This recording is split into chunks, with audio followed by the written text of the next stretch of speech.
जैसे कटी पूंछ वाला सांप तड़पता है, पाकिस्तान इस वक्त कुछ ऐसा ही तड़प रहा है। हिंदुस्तान के खिलाफ मुल्ला मुनीर की हर साजिश नाकाम हो रही है। पाकिस्तान की खुफिया एजेंसी आईएसआई के लाडले ने भारत में आतंकी हमले का तहरीके तालिबान वाला जहरीला प्लान तैयार किया, लेकिन किसी आतंकी घटना को अंजाम देते उससे पहले ही हिजबुल्लाह योगी फोर्स के हत्थे चढ़ गया। समीर खान सलाखों के पीछे पहुंच गया। पाकिस्तान के एक्सपोज्ड होने की सबसे लेटेस्ट रिपोर्ट चौंकाने वाली है।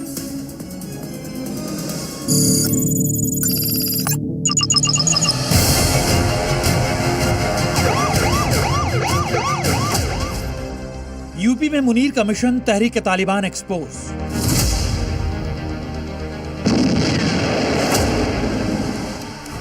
समीर खान, तुषार चौहान को आईएसआई ने बनाया हथियार।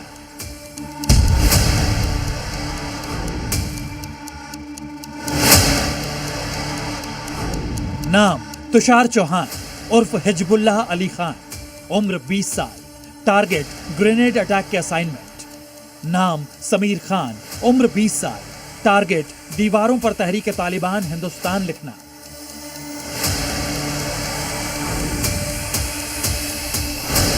यूपी एटीएस की गिरफ्त में आए इन आतंकियों की दाढ़ी मूंछ भी ठीक से नहीं आई है, लेकिन ये मुनीर आर्मी के खतरनाक नापाक मंसूबों का हिस्सा बन गए। तुषार उर्फ हिजबुल्लाह और समीर खान ने देश में एक बड़े आतंकी मॉड्यूल का खुलासा किया है। एक ऐसा नेटवर्क जो चुपचाप भारत के भीतर अपनी जड़ें जमा रहा था।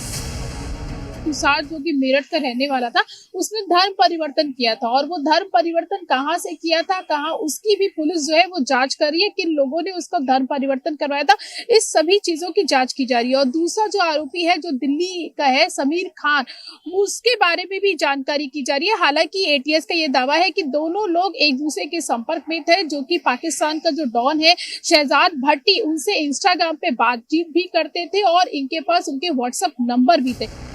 खुलासा हुआ है कि पाकिस्तान की खुफिया एजेंसी आईएसआई सोशल मीडिया के जरिए युवाओं को अपने जाल में फंसा रही थी। आरोपियों को संवेदनशील जगहों की रेकी करने के निर्देश दिए गए थे। तुषार उर्फ हिजबुल्लाह खान को टारगेट ग्रेनेड अटैक का असाइनमेंट दिया गया था, तो समीर खान को दीवारों पर तहरीक तालिबान हिंदुस्तान लिखने की जिम्मेदारी थी। साथ ही इन पाकिस्तानी मोहरों की टारगेट किलिंग को अंजाम देने की भी योजना थी। इसके बदले इन्हें 50,000 रुपए एडवांस और 2.5 लाख रुपए बाद में देने का लालच दिया गया था। यही नहीं, दुबई के रास्ते पाकिस्तान ले जाकर ट्रेनिंग देने की भी तैयारी थी। इस स्लीपर सेल का मकसद भारतीय युवाओं को निशाना बनाकर कट्टरपंथी बनाना था। साथ ही इस नेटवर्क के निशाने पर उत्तर प्रदेश के हाई प्रोफाइल लोग भी थे। तुषार ने पिछले कुछ महीने पहले अपना जो फोन था वो चेंज किया था, नया फोन लिया था। अब जो पुराना फोन था, पुलिस उसको भी ढूंढ रही है कि उस फोन में कुछ ना कुछ जो सबूत है वो जरूर मिलेंगे। हालांकि तुषार ने अभी उस फोन के बारे में एटीएस को कुछ भी जानकारी नहीं दी है। उसने वो फोन जो है वो कहीं पर छुपा दिया है। और ये जो तुषार था, इसने कहाँ से धर्म परिवर्तन किया था, करवाया गया था इसका धर्म परिवर्तन। इसने अपना नाम चेंज किया था और इस्लाम जो धर्म है उस धर्म को अपनाया था। हिंदुस्तान में तहरीक तालिबान वाली साजिश को अंजाम देने का मास्टरमाइंड है पाकिस्तानी गैंगस्टर शहजाद भट्टी। ये वही पाकिस्तानी गैंगस्टर है जो भारत में आतंक फैलाने की लगातार कोशिश कर रहा है। आईएसआई के इशारे पर पंजाब से लेकर दिल्ली और यूपी से लेकर गुजरात तक हाइब्रिड टेरर मॉड्यूल के जरिए आतंकी वारदातों को अंजाम देने की फिराक में है। और इसके निशाने पर है 19 से 25 साल के ऐसे युवा जिनका आसानी से ब्रेन वॉश किया जा सकता है। तुषार उर्फ हिजबुल्लाह और समीर खान की तरह ही पिछले दिनों दिल्ली और पंजाब से 2 युवकों को पकड़ा गया था। मुख्य आरोपी राजवीर जो कि 21 साल का है और दूसरा विवेक बंजारा जो कि महज 19 साल का है। इन्हें भी हिजबुल्लाह खान और समीर खान की तरह रेकी करने, होटल्स को निशाना बनाने और टारगेट किलिंग का ऑर्डर दिया गया था। इन सभी युवाओं को पैसों का लालच देकर ब्रेन वॉश किया गया था। इस नेटवर्क में गैंगस्टर कनेक्शन, कट्टरपंथी यूट्यूबर्स और विदेशी हैंडलर्स शामिल थे जो भारतीय युवाओं को निशाना बनाकर उन्हें भड़काने और इस्तेमाल करने की कोशिश कर रहे थे। समीर खान इस नेटवर्क में अहम कड़ी था। वो इनक्रिप्टेड चैनल्स के जरिए हैंडलर से जुड़ा था और उसे नए युवाओं को जोड़ने का काम सौंपा गया था। यानी एक ऐसा मॉड्यूल जो धीरे धीरे भारत में अपने पैर पसार रहा था। पुश टू टॉक के जरिए ही दोनों आतंकी बकायदा एक चैनल क्रिएट करते थे और अपने जो आका हैं उनसे बातचीत करते थे। ये वो पैटर्न है, आप देख सकते हैं कि इसी पैटर्न के जरिए दोनों आतंकी लगातार जो है शहजाद से बातचीत करते थे, चाहे वो तुषार उर्फ हिजबुल्ला हो या समीर हो। ये दोनों ही जो है पूछताछ में इन्होंने बताया कि इसी जो पीटीटी है, पुश टू टॉक, इसी के जरिए इनसे जुड़े थे। एटीएस को लंबे समय से इस नेटवर्क पर शक था। लगातार निगरानी और खुफिया इनपुट के आधार पर कार्रवाई की गई और वक्त रहते इस साजिश को नाकाम कर दिया गया। फिलहाल एजेंसीज इस नेटवर्क से जुड़े बाकी आतंकियों की तलाश में जुटी है। लखनऊ से प्रीति श्रीवास्तव और विशाल रघुवंशी के साथ ब्यूरो रिपोर्ट, जी मीडिया। हिंदुस्तान के खिलाफ साजिश में पाकिस्तानी जनरल के साथ पाक फौज के 3 मेजर भी शामिल हैं और सबसे बड़ा खुलासा ये कि भारत में स्लीपर सेल तैयार करने के लिए पाकिस्तानी आतंकी धर्मांतरण को हथियार बना रहे हैं। आशंका है कि यूपी से पकड़े गए संदिग्ध युवक तुषार चौहान को भी साजिश का मोहरा बनाने से पहले हिजबुल्ला खान बनाया गया और उसका ब्रेन वॉश कर देश में दहशत फैलाने का टारगेट दिया गया।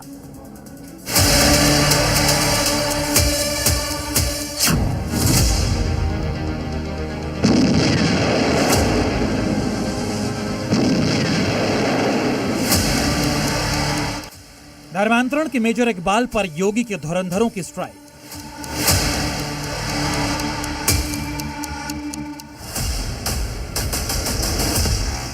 तुषार चौहान उर्फ हिजबुल्लाह आईएसआई साजिश का स्लीपर सेल।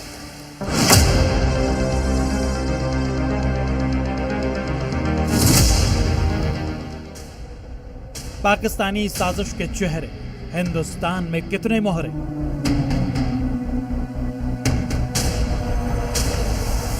पहले ब्रेन वॉश, फिर लालच, फिर धर्मांतरण और आखिर में अपने देश के लिए गद्दारी करने का टारगेट। पाकिस्तान के इन चालबाजों का प्लान यही था, लेकिन योगी के धुरंधरों ने पाकिस्तान के मेजर इकबाल को रियल लाइफ में भी करारी शिकस्त देकर इस पूरे मॉड्यूल को तार-तार कर दिया। यूपी के बागपत का रहने वाला तुषार चौहान भी ऐसे ही आतंकी साजिश का शिकार हुआ और अब सलाखों के पीछे अपनी जवानी और बुढ़ापा गंवाने को मजबूर है। लेकिन आतंकी साजिश के इस खुलासे के बाद 3 बड़े सवाल सबके जहन में हैं। सवाल नंबर 1, मुनीर का मेजर हमीद हिजबुल्लाह से क्या बात करता था। सवाल नंबर 2, पाकिस्तान के मेजर अनवर ने हिजबुल्लाह को कैसे बरगलाया। सवाल नंबर 3, आतंकिस्तान के मेजर इकबाल से हिजबुल्लाह कैसे संपर्क में आया। सवाल कई हैं, लेकिन तुषार चौहान के हिजबुल्लाह खान बनने के सवाल पर जी न्यूज ने जब तुषार और हिजबुल्लाह के परिवार से बात की तो उन्होंने माना कि तुषार मुस्लिम समुदाय के खिलाफ आपत्तिजनक बातें करता था और हो सकता है कि मुस्लिमों के खिलाफ कमजोर मेंटल हेल्थ को हथियार बनाकर उसे बरगलाया गया हो, उसका ब्रेन वॉश किया गया हो। जब मैं बाहर आया था तो मैंने उसको कहा था, मैं बच कर रहना, तुम्हें मार भी सकते हैं मुसलमान लोग, तुम इनके हत्थे चढ़ गए तुम्हें मार देंगे, तुमने इनके धर्मगुरु को गाली दी है। मुझे तो लगता है कि उन्हीं लोगों ने इसको कहीं ना कहीं इसी तरीके से ट्रैप किया है, क्योंकि ये मेंटली डिसऑर्डर था, किसी की बेकाई में जल्दी आ जाता था। तुषार उर्फ हिजबुल्लाह के परिवार का कहना था कि उसकी मानसिक हालत ठीक नहीं है। वो हमेशा मुनीर और पाक फौज की बातें किया करता था। यही वजह है कि पाकिस्तान के मेजर इकबाल ने तुषार को हिजबुल्लाह बनाकर अपने नापाक मंसूबों को अंजाम देने का प्लान बनाया। ये तो इसने अपने आप ही आईडी वाईडी बना ली, कोई हिजबुल्लाह के नाम की अपनी आईडी, किसी के नाम फेक आईडी आजकल बच्चे बना लेते हैं, कोई आईडी बना ली हो सकता है। पाकिस्तान की फौज का नाम देता था, उनके जनरल का नाम देता था, डिस्कस भी करता था। जैसे अभी लड़ाई चल रही है, बोला देखो पाकिस्तानी मुनीर साहब कुछ नहीं कर रहे हैं, अभी वो तो ये हो गया, कंगला हो गया पाकिस्तान, ये हो गया, इस तरह की बातें करता रहता था। इसमें कोई शक नहीं कि पाकिस्तानी फौज और खुफिया एजेंसी ऐसे लड़कों की तलाश में रहती है जिनका ब्रेन वॉश करना आसान हो, और तुषार और हिजबुल्लाह के साथ समीर खान भी ऐसी साजिश का शिकार हुआ है और अब समीर खान का परिवार भी अपने बच्चे को बेगुनाह बता रहा है।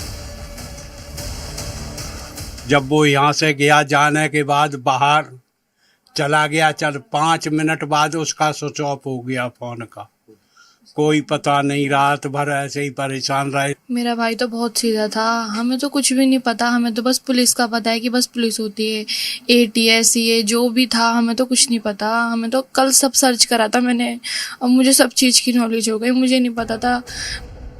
यानी पाकिस्तान का आतंकी मॉड्यूल खतरनाक है।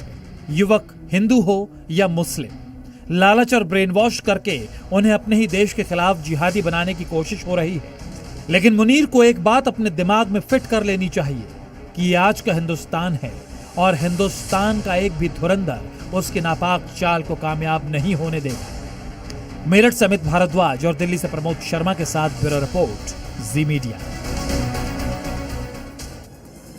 एक वक्त था जब अरविंद केजरीवाल और राघव चड्ढा की जोड़ी को सियासत की राम लक्ष्मण जोड़ी कहा जाता था। पंजाब चुनाव के बाद राघव चड्ढा को भविष्य का बड़ा चेहरा, यहां तक कि सत्ता का दावेदार भी माना जाने लगा था। लेकिन सियासत अपने नियम खुद लिखती है और आज वही कहानी एक बड़े ट्विस्ट के साथ सामने आई, क्योंकि आम आदमी पार्टी के राज्यसभा सांसद राघव चड्ढा ने पार्टी से अलग होने का न सिर्फ ऐलान किया बल्कि बीजेपी भी ज्वाइन कर ली। राघव के साथ में संदीप पाठक और अशोक मित्तल ने भी बीजेपी का दामन थाम लिया। रिपोर्ट देखिए।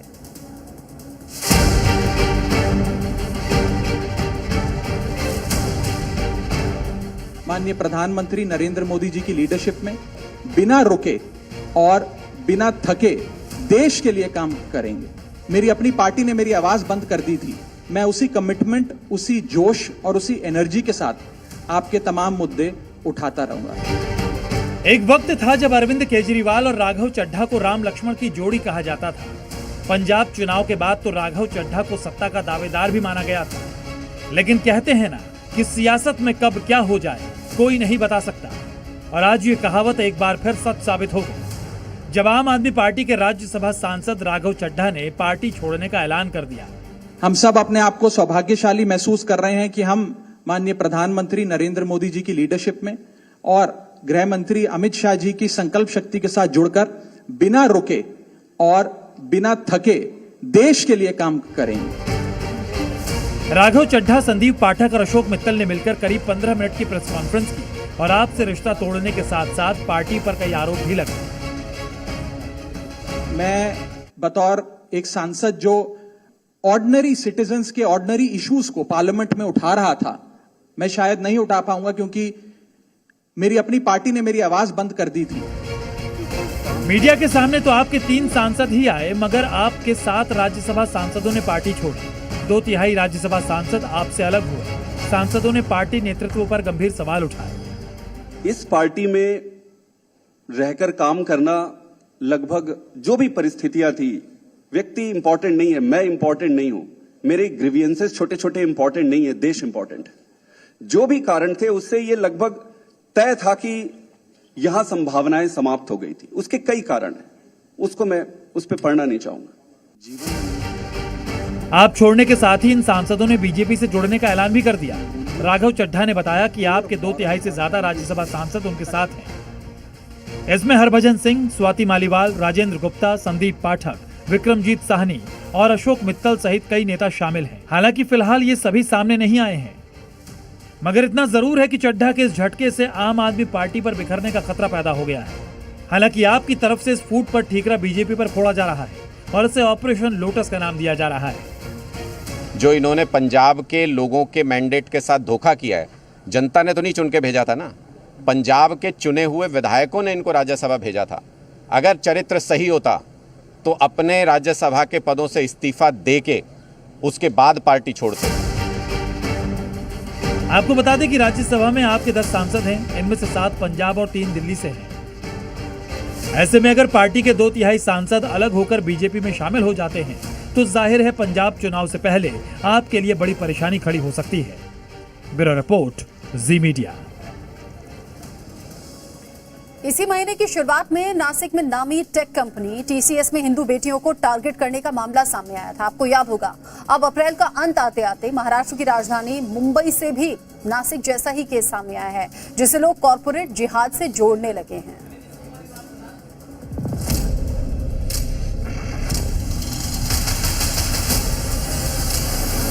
हम ना एक दूसरे को जानते थे, ना मैंने कभी बात किया था, ना मेरी फ्रेंडशिप थी उसके साथ। एकदम अश्लील वीडियो फोटोज भेजता था।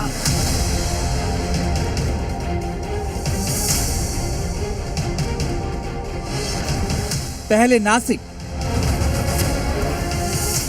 फिर अमरावती, अब मुंबई। महाराष्ट्र के शहर शहर में कट्टरपंथी साजिश का पर्दाफाश हो रहा है और हिंदू बेटियों के गुनहगारों पर शिकंजा कसा जा रहा है। सबसे ताजा मामला देश की आर्थिक राजधानी मुंबई से आया है, जिसने कॉरपोरेट जिहाद के आरोपों को और पुख्ता कर दिया है। यह मुंबई का आरोपी अशरफ सिद्दीकी, जो ऑफिस की हिंदू लड़कियों को फंसाने के लिए जाल बिछाता था। ऑफिस के व्हाट्सएप ग्रुप से उनका नंबर निकालकर उन्हें फंसाने की कोशिश करता था। वहाँ पे एक ग्रुप था ऑफिस का जिसमें उसने मेरा नंबर निकाला। हम ना एक दूसरे को जानते थे, ना मैंने कभी बात किया था, ना मेरी फ्रेंडशिप थी उसके साथ में। उसने नंबर निकाला और ऑलरेडी ये सब चीज़ें मेरी फ्रेंड के साथ हो चुकी है। अशरफ की वो चैट भी सामने आई है जिसमें उसने हिंदू लड़की का ब्रेन वॉश करने की कोशिश की। पीड़िता के मुताबिक जब उसने अशरफ को बताया कि वो हिंदू है, तब उसने कहा कि आजकल हिंदू लड़कियां मुस्लिमों को ज्यादा पसंद करती हैं। आरोपी अशरफ ने पहले व्हाट्सएप चैट के जरिए प्यार जताया और फिर अश्लील बातें करने लगा। इतनी गंदी बातें ना कि मैं बता सकती हूँ, ना कि मैं बोल सकती हूँ। एकदम अश्लील वीडियो फोटोज भेजता था और इवन ही टोल्ड दिस मी कि मैं तुम्हारे साथ में बाहर जाना चाहता हूँ। इस कट्टरपंथी साजिश के चक्रव्यूह से निकलने वाली पीड़िता ने जी न्यूज पर ऐसे खुलासे किए जो हैरान करने वाले हैं। कट्टरपंथी अशरफ ने हिंदू लड़की को फंसाने का प्लान कामयाब करने के लिए उसे मंदिर जाने तक का झांसा दिया। आपको अगर ऐसे चाहिए ना, आपको ऐसा लग रहा है कि मैं आपको रोक टोक करूंगा, तो मैं नहीं करूंगा। मैं आपके साथ में मंदिर चलूंगा। आपको चाहिए तो मुझे अपने भगवानों से मिलाओ। लेकिन ये हिंदू बेटी वक्त रहते अशरफ के मंसूबे को समझ गई और उसे कामयाब नहीं होने दिया। अशरफ की हरकतों से तंग आकर पीड़िता ने पहले अपने पिता को सारी बात बताई, फिर थाने में उसकी शिकायत कराई। इसके बाद पुलिस ने FIR दर्ज कर इस कट्टरपंथी को दबोच लिया। एक टावर है महालक्ष्मी में, यहाँ पे टेली कॉलिंग का काम चलता था। वहाँ पे अशरफ सिद्दीकी नाम का एक लड़का था जो साथ में काम करता था मेरी बेटी के, और कॉर्पोरेट लेवल पे काम कर रहा था। फरवरी में उनकी जॉब खत्म हो चुकी थी। अप्रैल मंथ से उसने हिंदू लड़कियों को टारगेट करते हुए गंदे गंदे वीडियो भेजना चालू किए, फोन वीडियो, और शारीरिक संबंध बनाने के लिए मैसेज करता था। रात के 1-1 बजे तक कॉल करता था। मुंबई की बेटी तो बच गई, मगर सवाल उठ रहे हैं कि आखिर शहर शहर कितने कट्टरपंथी प्यार का जाल फैलाकर हिंदू लड़कियों को फंसाने की फिराक में है। मुस्लिम लड़का एक हिंदू लड़की को अपने कंपनी के व्हाट्सएप ग्रुप से उसका नंबर लेके आता है और उसको अश्लील मैसेज भेजता है और उसके साथ सेक्सुअल हैरेसमेंट करता है। ऐसा एक एफआईआर आज आगरीपाड़ा पुलिस स्टेशन में हम लोगों ने आज दर्ज किया है।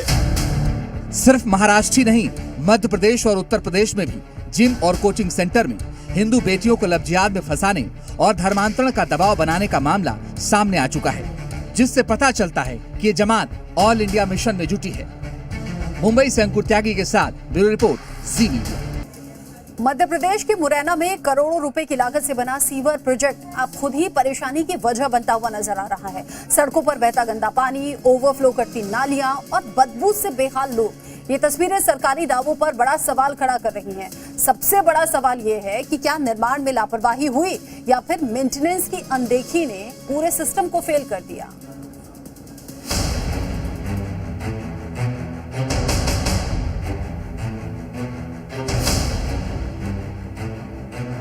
मध्य प्रदेश के मुरैना से एक ऐसी तस्वीर सामने आई है जो विकास के दावों पर बड़ा सवाल खड़ा करती है। करोड़ों रुपए खर्च कर बिछाई गई सीवर लाइन अब खुद परेशानी की वजह बन गई है। शहर में जगह जगह गंदगी का अंबार है, नालियां उफान पर हैं और लोग बदबू और बीमारी के खतरे के बीच जीने को मजबूर हैं। मुरैना में जिस सीवर प्रोजेक्ट से साफ सफाई और जल भराव से राहत मिलने की उम्मीद थी, वही अब फेल होता नजर आ रहा है। सड़कों पर बहता गंदा पानी, जगह जगह ओवरफ्लो करते सीवर और बदबू से भरा माहौल, ये सब सिस्टम की पोल खोल रहे हैं।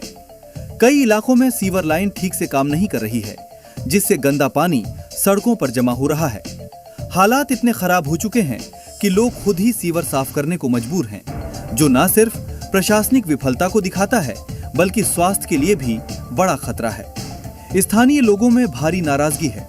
उनका कहना है कि ना नियमित सफाई हो रही है और ना ही शिकायतों पर कार्रवाई। ऐसे में सबसे बड़ा सवाल यही उठता है कि करोड़ों के इस प्रोजेक्ट का फायदा आखिर किसे मिला। पूरी लाइट चौक हो गई है। कितने दिनों से ये चौक है? ये करीबन 4 महीना हो गया। 4 महीने से। अब हाथ से साफ करनी पड़ रही है आपको? वो तो करनी पड़ती, क्या करा जाए, वो ऐसे ही दूर के नहीं कटी। सफाई करते हैं, सफाई करेगा नहीं कर ले। अब सवाल सिर्फ गंदगी का नहीं बल्कि जिम्मेदारी का भी है। क्या सीवर लाइन बिछाने में गुणवत्ता से समझौता किया गया? क्या निर्माण में तकनीकी खामियां रह गईं? या फिर मेंटेनेंस की भारी कमी ने इस पूरे सिस्टम को फेल कर दिया? किसी भी इंफ्रास्ट्रक्चर की सफलता उसकी नियमित देखभाल पर निर्भर करती है। अगर समय पर सफाई और निगरानी ना हो तो मजबूत सिस्टम भी जवाब दे सकता है। इस मामले में जिम्मेदारी तय करना बेहद जरूरी है, चाहे गलती ठेकेदार की हो, इंजीनियरिंग की या फिर नगर निगम की लापरवाही। जवाबदेही हर स्तर पर तय होनी चाहिए। ब्यूरो रिपोर्ट, जी मीडिया।